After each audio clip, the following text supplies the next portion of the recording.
Ang programang ito ay rated SPG. Striktong patnubay at gabay ng magulang ang kailangan. Maaaring may masiselang tema, lengguwahe, karahasan, sexual, horror o droga na hindi angkop.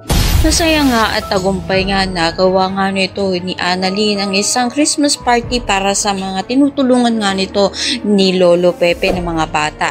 Kaya naman matapos naman nga ito, hindi rin nga nagustuhan naman ito ni Justin na makita nga ito ng kanyang ina sa event na nga ito na hindi man nga lang niya alam na ipinalam nga nito ni Annalyn dito. Kaya naman sinabi nga nito ni Giselle na aalis na lang siya upang hindi na nga masira pa ang araw nga nito. Subalit nang papaalis na nga itong si Giselle kasama nga itong si Lynette ay pinigilan niya nga ito, tinawag niya nga ito.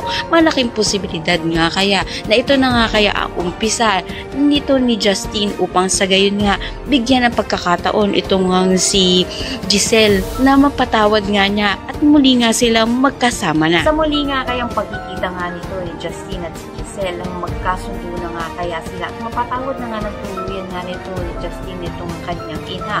Kaya magkakatutukan natin ang lahat na yan. Maraming salamat, Sinta.